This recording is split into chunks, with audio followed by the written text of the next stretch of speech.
C'était il y a à peu près un peu plus d'un an. Sur ma chaîne, je l'avais, mais je ne sais plus si je pourrais le retrouver ici.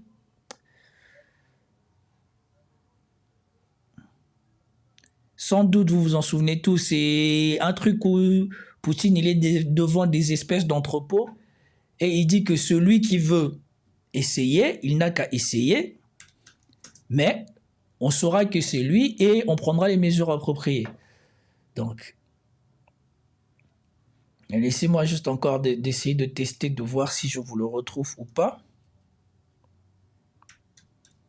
Ils viendront faire quoi?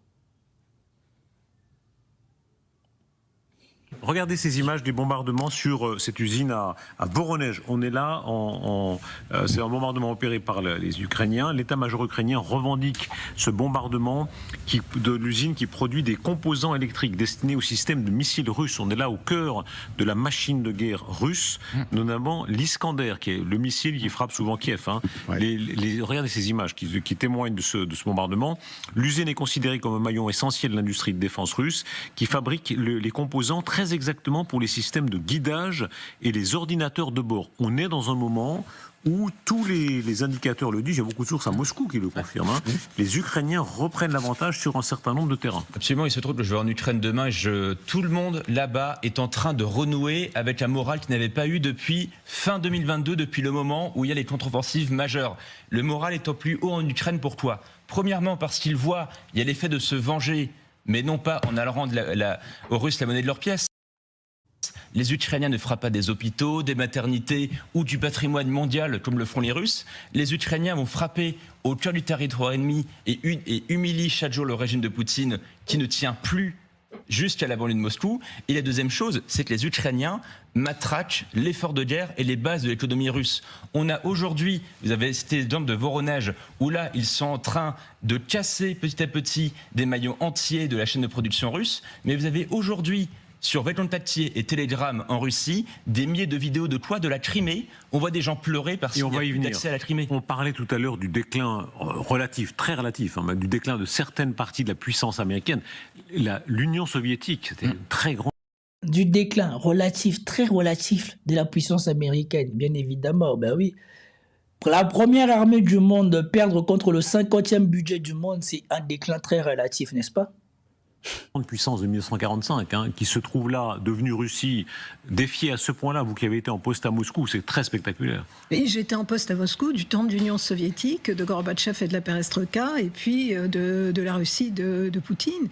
Et d'une part, par rapport à l'Union soviétique, c'est la perte de la moitié quasiment du pays, de la population. Et donc, effectivement, ça a été vécu comme une catastrophe. On se souvient des propos de Poutine.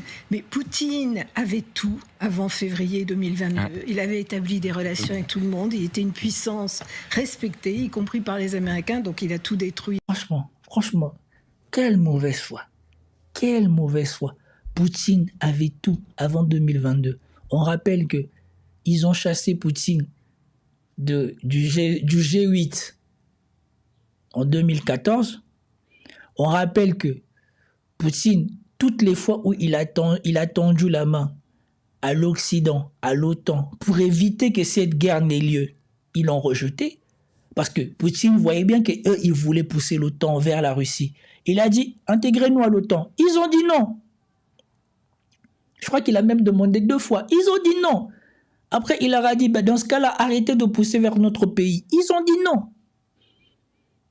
Et après, Poutine est celui qui a offert à l'Ukraine la paix en avril 2022. Ils ont dit non. C'est juste incroyable de voir comment tous les jours, ces gens-là ne se fatiguent pas à imposer leur narratif à la télé. Et pendant ce temps-là, des gens comme moi, on n'a plus les moyens de pouvoir continuer tous les jours à venir rappeler que ces gens-là, ils mentent.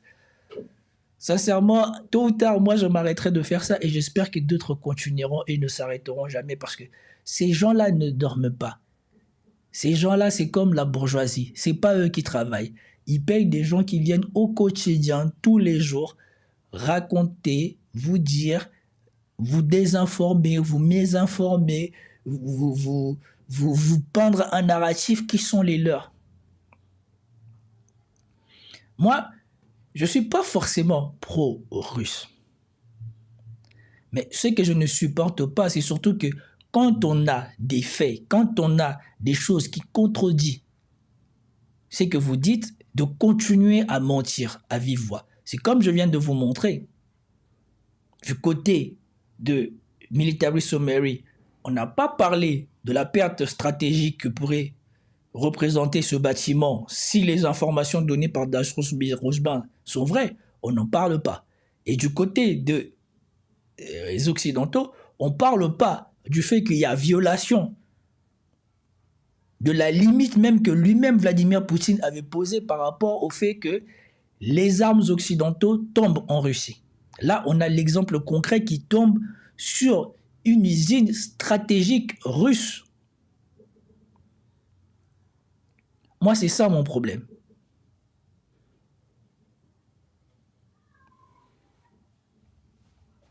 Effectivement, en envahissant l'Ukraine et en perdant son influence. Et il n'a pas saisi à temps l'offre de Donald Trump qui lui permettait cette réhabilitation sur la scène internationale, un partenariat économique.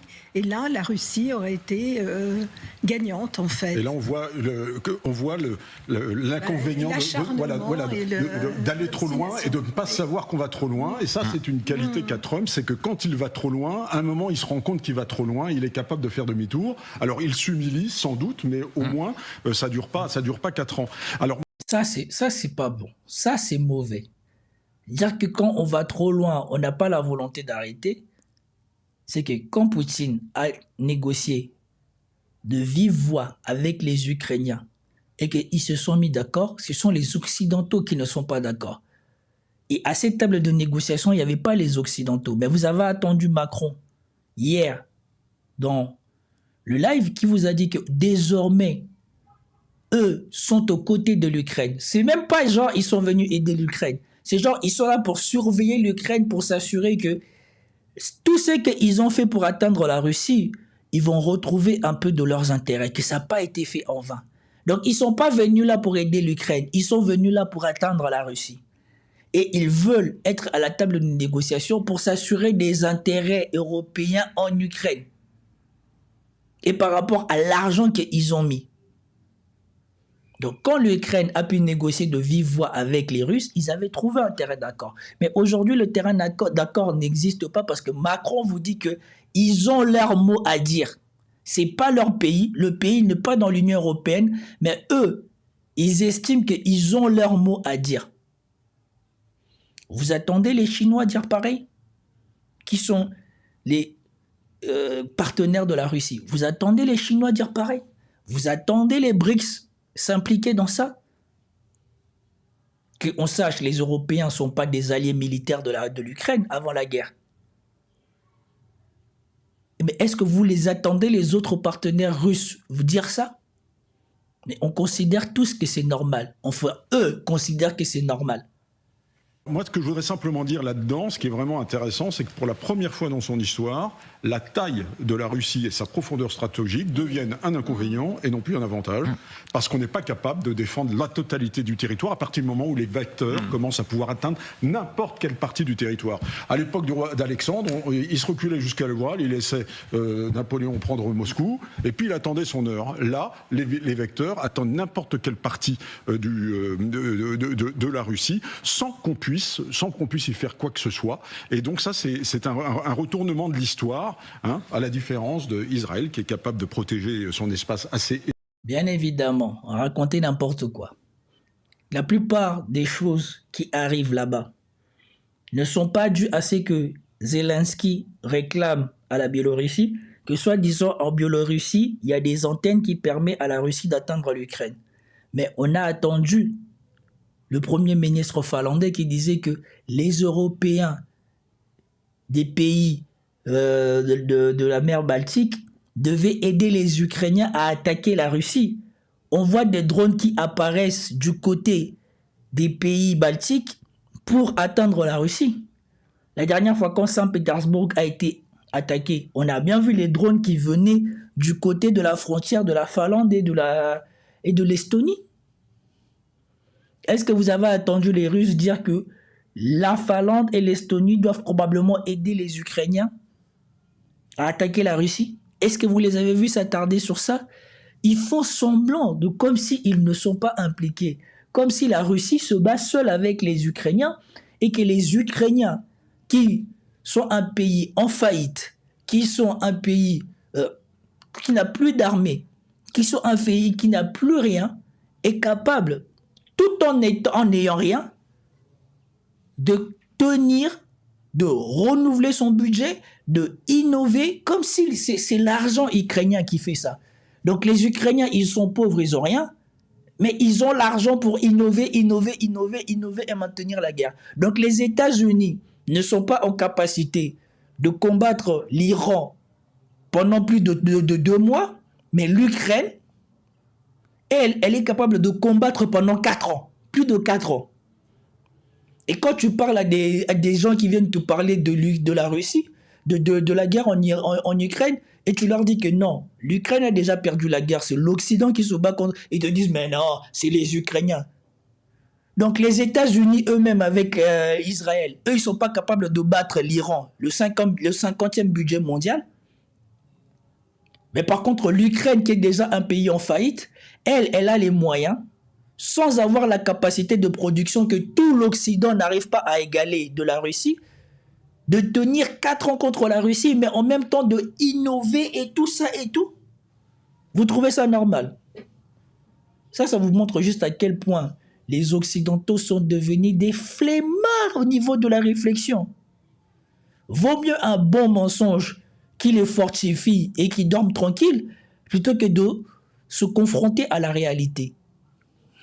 Efficacement parce que c'est petit, eh bien la profondeur et la taille de la Russie aujourd'hui sont un immense inconvénient pour Vladimir. Et voilà, Prêtez bien attention. Recours, il réfléchit à la guerre pour faire changer d'opinion par la terreur un peuple, par les bombes un peuple, c'est-à-dire en fait convertir le peuple ukrainien qui voulait se rapprocher de l'Europe à dire mais non, reste dans l'orbite de la Russie. Ça n'a pas marché, ça fait des centaines de milliers de morts dans la jeunesse russe, sans parler évidemment de la jeunesse ukrainienne. Et imaginons un instant si en février 2022, Poutine avait pris une autre décision stratégique, qui eût été la décision de tout mettre, l'argent important qui se faisait avec les Allemands et avec les autres Européens pour le développement de l'immense Sibérie qui fait 15 millions de kilomètres carrés et qui est peuplée seulement de 10 millions de Russes. Imaginez la différence qu'on aurait aujourd'hui dans la rue. Bon, je pense qu'on peut s'arrêter là. Comme vous voyez, ils commencent à raconter leur débilité, leur considération sur la Russie. On aurait pu faire ceci, on aurait pu faire cela, comme s'ils oublient que les Occidentaux n'ont pas laissé les moyens à la Russie d'éviter cette guerre.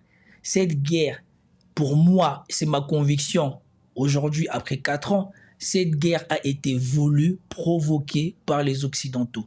Leur but n'était pas qu'il y ait une confrontation militaire, leur but c'était l'effondrement de la Russie, comme ce débile de Bruno Le Maire était venu s'en vanter parce qu'il pensait qu'ils avaient nécessairement les moyens techniques, les armes économiques pour mettre à genoux la Russie.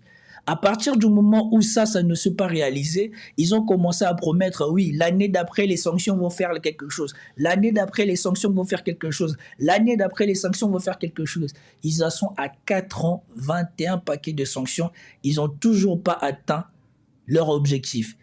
Après, ils ont voulu croire qu'ils étaient encore assez puissants pour influencer le reste du monde et s'accaparer l'argent russe. Le reste du monde les a regardés en disant « Vas-y, touchez, on va voir qu'est-ce qui va se passer. » Ils se sont tus. Et désormais, ils savent que l'Ukraine, comparée aux objectifs que Vladimir Poutine avait établis, est sur le point de perdre le plus important. Il a déjà perdu Lugansk, il va perdre la deuxième région, celle qui contient toute la richesse ou une bonne partie de la richesse que eux-mêmes les Occidentaux voulaient, le Donbass. C'est peut-être pour ça qu'ils sont en train de lever toutes les limites qu'ils avaient imposées à l'Ukraine pour essayer de détourner la Russie ou de forcer la Russie à s'arrêter là. Maintenant, est-ce que la Russie, elle est prête à passer au braquet supérieur? Ça, on ne sait pas. Mais moi, c'est comme ça que je le vois. Je vois que les Occidentaux voient qu'on arrive au bout. Et surtout, vous voyez que ça arrive au bout parce que moi, je vous l'avais dit, dès que la guerre de de l'Iran a touché à sa fin, je vous ai dit quelque chose. Je vous ai dit, même si Emmanuel Macron fait le fanfaron avec son sommet de G7 et de machin et tout ça là, moi je suis persuadé que Trump, sa prochaine victime va être Zelensky. Parce qu'il a perdu beaucoup trop d'argent au Moyen-Orient et il voudra retrouver son argent coûte que coûte. Et voilà l'une des déclarations, je ne sais pas si ça date d'aujourd'hui, mais apparemment ça serait récent. Voilà l'une des déclarations que Trump a tenues. Everybody has to get into a room, so to speak, and we have to make a deal. And the deal can be made very fast. It should not be that hard a deal to make. It can be made very fast. Now, maybe somebody doesn't want to make a deal. And if somebody doesn't want to make a deal, I think that person won't be around very long. That person will not be listened to very long because I believe that Russia wants to make a deal. I believe certainly the people of Ukraine want to make a deal. They've suffered more than anybody else. Everybody has to get into a room. C'est comme on dit. Les Européens font leur plan et les États-Unis ont leur plan. Et quand vous venez d'attendre Trump ici, il vous dit il faut que tout le monde aille dans une pièce et signe un accord. Et je pense que tout le monde veut signer un accord. Et petit à petit, ça glisse parce que là, il est un peu dans la neutralité. Après, il dit s'il y a quelqu'un qui ne veut pas faire un deal, probablement qu'il ne restera pas là très longtemps.